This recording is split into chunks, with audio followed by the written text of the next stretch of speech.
Suborna kitchen with village ফুডে সবাইকে স্বাগত জানিয়ে আবারও হাজির হয়ে গেলাম একটি অন্যরকম ভিডিও নিয়ে।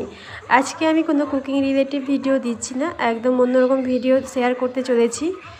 তোমরা দেখে হয়তো বুঝতে পারছো আমরা কোথাও একটা এসেছি। হ্যাঁ, আমরা এসেছি স্টেশনে। আমরা ফাইনালি বেরোতে পেরেছি, এটাই অনেক সৌভাগ্যের ব্যাপার। তো বাড়ি থেকে বেরিয়ে চলে এসেছি, একটু টিফিন করে নিচ্ছি, এবার আমরা ভেতরের দিকে রওনা দেব।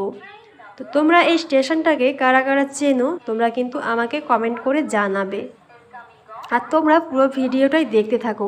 আমরা কোথায় যাচ্ছি তোমাদের অবশ্যই বলবো, আর পুরো জায়গাগুলোকে তোমাদের দেখাবো।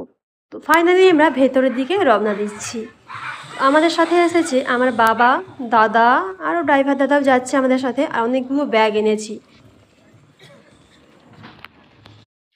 তোমরা এই স্টেশনে কারা কারা এসেছো আমাকে কিন্তু কমেন্ট বক্সে জানাবে। তো আমরা এবার সামনাসামনি চলে এসেছি, সামনে পুলিশ বসে আছে, ওরা ব্যাগ চেকিং করবে। তো একটু ভিডিওটা আমরা অফ রাখবো। ফাইনালি আমাদের ব্যাগগুলো চেকিং হয়ে গেছে, এবার আমরা চলে যাচ্ছি যেখানে আমাদের ট্রেনটা থামবে। তো তোমাদের অনেকদিনই ভিডিও দিতে আমি পারিনি, যাব বলেও কোনো ভিডিও শেয়ার করতে পারিনি, তো তার জন্য ক্ষমা চেয়ে নিচ্ছি। তো অবশ্যই আমি চেষ্টা করব ওখানে যাওয়ার পরে কুকিং রিলেটিভ ভিডিও শেয়ার করার। তো তোমরা কিন্তু পুরো ভিডিওটাই দেখতে থাকো, আর তোমাদের আমি পুরোটাই শেয়ার করব। যেখানে ট্রেনটা থামবে আমরা সেখানে ফাইনালি চলে এলাম। তো কিছুক্ষণ ওয়েট করতে হবে, তারপরে চলে আসবে, বেশিক্ষণ নয়, 10-15 মিনিটের ব্যাপার। তো এখানেই আমরা ওয়েট করব, আর এখানেই ট্রেনটা এসে থামবে, আমরা এখানেই উঠবো ট্রেনে। তো তোমরা কিন্তু পুরোটাই দেখতে থাকো। ফাইনালি আমাদের ট্রেনটা চলে এসেছে, এবার আমরা এই ট্রেনের মধ্যে উঠে পড়ব। তো ট্রেনটা কিন্তু দাঁড়াবে। ফাইনালি আমরা ট্রেনের মধ্যে বসে পড়েছি, আর তোমাদের দেখাবো এর আশপাশগুলো খুব সুন্দর। আমি এর আগেও এসেছি তোমাদের দাদাভাইয়ের সাথে, তো অনেক বছর হয়ে গেছে, আবারও যাচ্ছি অনেক দিন পরে। তোমাদের দাদাভাই একা একা থাকতো। ফাইনালি আমাদের ট্রেনের মধ্যে এক রাত কেটে গেছে। তো আজকে সারা রাত থাকবো, কালকে আমরা 10টার দিকে নেমে পড়ব।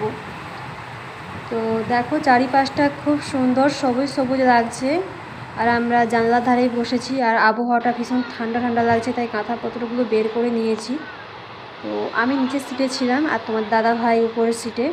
তো আমরা একটু বসে রেস্ট করে নিচ্ছি, আর খাওয়া দাওয়া ট্রেনের মধ্যেই হবে, আমরা খাওয়া দাওয়া অর্ডার করে দেবো এখানে। তো বসে আছি, বেশ খুব সুন্দর লাগছে, আর এখানে জায়গাটাও খুব সুন্দর, তোমাদের দেখাবো। চারিপাশটা সবুজ সবুজ খুব সুন্দর, আর পাহাড়ও দেখাবো তোমাদের। আমি এর আগেও এসেছিলাম, তো জায়গাগুলো কিন্তু এখনও একদমই একই রকম রয়ে গেছে। তোমরা কারা কারা এর আগে পাহাড় দেখেছো, বা পাহাড় তোমাদের দেখতে ভালো লাগে আমাকে কিন্তু অবশ্যই কমেন্ট বক্সে জানাবে। দেখো চারিপাশটায় যেন একদম গাছে গাছে ভরা, আর এখানে কিন্তু খুব সুন্দর একটা জায়গা, নার্সারি চাষ হয়, এই যেটা আমাদের দেখাচ্ছি, শেয়ার করছি ফাঁকা জায়গাটাতে। দেখো এই পাহাড়টা দেখতে খুব সুন্দর লাগছে, সকালের মোমেন্ট তো, বেশ কুয়াশা কুয়াশা ভাব, খুব সুন্দর দেখতে লাগছে কিন্তু এই আবহাওয়াটা। পুরোটাই পাহাড়টা কিন্তু অনেকটাই এড়িয়ে নিয়ে আছে। আকাশে ভীষণ মেঘলা করেছে, আর সন্ধেও হয়ে আসছে। তো আজকে রাতটা কাটাবো ট্রেনের মধ্যে, কালকে আমরা 9টা-10টা নাগাদ নেমে পড়ব।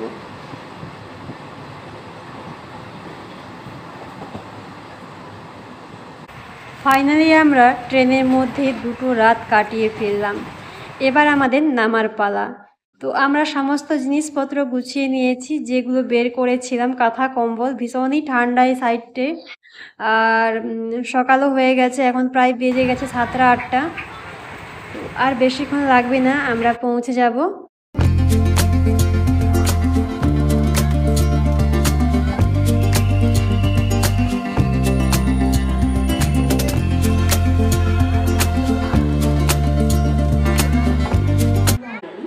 ফাইনালি আমরা ট্রেন থেকে নেমে পড়েছি, আর আমরা এসেছি পুনে স্টেশন। তোমরা হয়তো এই স্টেশনটাকে অনেকেই চেনো, যারা যারা চেনো আমাকে অবশ্যই কমেন্ট করে জানাবে, আর যারা যারা এসেছো এখানে। আমার এখানে এর আগেও আসা হয়েছে, আবারও এলাম। তো আমরা বসে আছি গাড়ির অপেক্ষাতে, আমাদের অটো বুকিং করা হয়েছে। আমরা আস্তে আস্তে অটোটা বুকিং করে রেখেছিলাম। এখানে সমস্ত কিছু ফোনের মাধ্যমেই করা যায়। আমাদের চোখ মুখগুলো ভীষণই ভার ভার লাগছে। আমাদের ঠিক মতো ঘুম হয়নি 2 দিন ট্রেনের মধ্যে। তো আমরা বসে বসে অপেক্ষা করছি। আমাদের অনেকগুলো ব্যাগও আছে, তাই আমরা গাড়িটাও বুকিং করে নিয়েছি আগে থেকে। তো তোমরা কিন্তু অবশ্যই কমেন্ট করে জানাবে তোমরা এই জায়গাতে কারা কারা এসেছো। আমরা পুনে বলি, কেউ বা মহারাষ্ট্র বলে। তো তোমার দাদা ভাই কাজের সূত্রে এখানেই থাকে, ওকে থাকতেও হয়। তো মাঝখানে ও সামনেই জয়েন্ট করেছিল, আবার ও ট্রান্সফার করে নিয়েছে একটু দূরে। তো আমাদেরও আসতে হলো। তোমাদের একটু জায়গাগুলো ঘুরে ঘুরে দেখাচ্ছি, কেমন লাগছে দেখতে তোমরা অবশ্যই কমেন্ট করে জানাবে। ফাইনালি আমাদের গাড়িও চলে এসেছিল আর আমরা গাড়িতে বসেও গেছি। আমাদের স্টেশন থেকে আমাদের রুমকে যেতে প্রায় 2 ঘন্টা লেগে যাবে। তো আমরা বসে আছি আর ঝিমঝিম করে বেশ বৃষ্টিও পড়ছে। আমাদের যেখানে রুম ভাড়া হয়েছে তার আগে আমার ননদের রুমটা পড়বে, তাই আমরা ফার্স্টে ওখানেই ঢুকবো, একটু ফ্রেশ হয়ে নেব, তারপর আমরা আমাদের রুমে পৌঁছাবো। তো আমরা অটোতে বসে আছি। তো ঝিমঝিম করে বেশ বৃষ্টিও পড়ছে আর জায়গাগুলো বেশ খুব সুন্দর, এখনও একই রকম আছে। হ্যাঁ, কিছুটা বদলেছে 5 বছরে। তো জায়গাগুলো তোমাদের একটু শেয়ার করছি।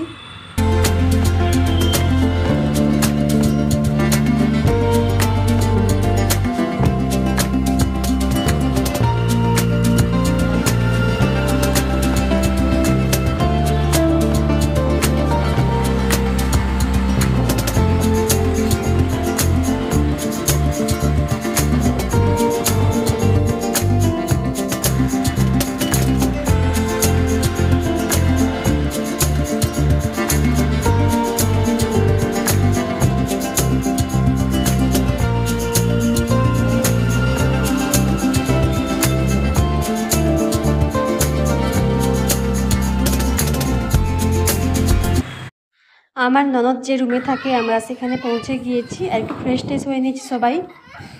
তো আমরা এখানে খাওয়া দাওয়া করে নিয়েছি। এই যে আমার ছেলে আর আমার ননদের মেয়েটা খেলছে এরা। তো আমরা কিছুক্ষণ পরেই আমাদের রুমের জন্য রওনা দেব। বৃষ্টিও পড়ছে বেশ ঝিমঝিম করে। আর এখানে রুমগুলো খুব সুন্দর, বেশ দেখতেও খুব সুন্দর লাগে আর একদম সিনেমার মতন। তো ফাইনালি আমরা বেরিয়ে পড়বো, রেডি হয়ে গেছি। ফাইনালি আমরা আমাদের রুমকে চলে এসেছি আর এখন বিকেল হয়ে গেছে। আর গাড়িতে এসে এসে আমরা ভীষণ টায়ার্ড হয়ে গেছি। আর এই যে ভেড়ার পাল এরা চড়াতে বেরিয়েছে। এখানে ভীষণ ভেড়া, মহিষ, শূকর এগুলো চাষ হয়। আর এখানে সামনেই মাঠ আছে, এই মাঠে ওরা চড়াতে নিয়ে যায়।